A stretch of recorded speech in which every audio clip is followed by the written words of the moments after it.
Switzerland തോൽക്കുമെന്ന് വിധി എഴുതിയമാരൊക്കെ എവിടെ? Switzerland ഞങ്ങളെ സമനിലയിൽ തള അവിടെ പൊട്ട കടന്ന് കൊണക്കാതെ അവരെ ജയിച്ച്. ഈ ടീമിനൊരു പ്രത്യേകതയുണ്ട്.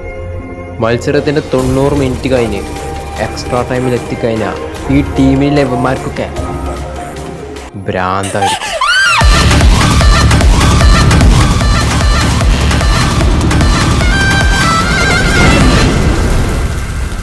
ഹായ്, അർജന്റീന വേഴ്സസ് സ്വിറ്റ്സർലാൻഡ് മത്സരം അതിഗംഭീരമായിട്ടാണ് അവസാനിച്ചത്.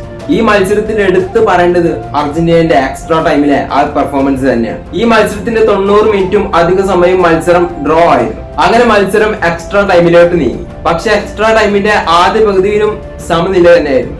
അങ്ങനെ എക്സ്ട്രാ ടൈമിന്റെ സെക്കൻഡ് ഹാഫിലാണ് അവർ വിചാരിച്ചതെല്ലാം മാറി മറിയുന്നത്. സ്വിറ്റ്സർലാൻഡിലെ താരത്തിന് റെഡ് കാർഡ് കിട്ടിയോണ്ട് തന്നെ അവർ ഫുള്ളി ഒരു ഡിഫൻസീവ് ഫുട്ബോൾ ആണ് കാഴ്ചവെച്ചത്. സ്വിറ്റ്സർലാൻഡിന്റെ വ്യക്തമായ പ്ലാൻ എന്ന് പറയുന്നത് ഡിഫെൻഡ് ചെയ്ത് നിൽക്കുക, ഡ്രോ ആയി പെനാൽറ്റി ഷൂട്ടൌട്ടിൽ പിടിക്കുക എന്നുള്ള ആ ഒരു രീതിയിലാണ് അവർ എക്സ്ട്രാ ടൈമിന്റെ സെക്കൻഡ് ഹാഫിലും അത് തന്നെയാണ് അവര് റിപ്പീറ്റ് ചെയ്തത്. ഈ മത്സരത്തിന്റെ ഫസ്റ്റ് ഹാഫിന്റെ 10ാം മിനിറ്റിലാണ് അർജന്റീനയുടെ ആദ്യ ഗോൾ വരുന്നത്. അതും മെസ്സിയുടെ അസിസ്റ്റിൽ നിന്ന് മക്കാലിസ്റ്റന്റെ ഒരു ഹെഡർ ഗോളായിരുന്നു. അങ്ങനെ മത്സരത്തിന്റെ 67ാം മിനിറ്റിൽ ഡാൻ എൻഡോയിലൂടെ അവർ സമനില ഗോൾ കണ്ടെത്തി.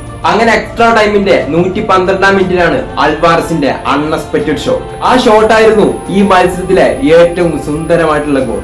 What a beautiful goal, Julian Alvarez. അങ്ങനെ ഈ മത്സരത്തിന്റെ അവസാന മിനിറ്റിൽ അഥവാ 120ാം മിനിറ്റിലാണ് ലൗതാരോ മാർട്ടിനസിന്റെ ആ ഗോളും കൂടി വരുന്നത്. ആ ഗോളോട് കൂടി ഈ മത്സരത്തിൽ വിജയം ഉറപ്പിച്ചു കഴിഞ്ഞു അർജന്റീന. പിന്നെ ഈ ഒരു മത്സരത്തിൽ മെസ്സി ഗോൾ അടിച്ചിട്ടില്ല, പക്ഷെ മെസ്സിക്ക് അസിസ്റ്റുകളെല്ലാം കൊടുക്കാൻ പറ്റി എന്നുള്ളതും ഒരു വാസ്തവം തന്നെയാണ്. ഇനി അടുത്ത അർജന്റീനയുടെ മത്സരം ഇംഗ്ലണ്ടുമായിട്ടാണ്. അതൊരു ഡിഫിക്കലി ഭയങ്കര സ്ട്രോങ് മാച്ച് ആയിരിക്കും.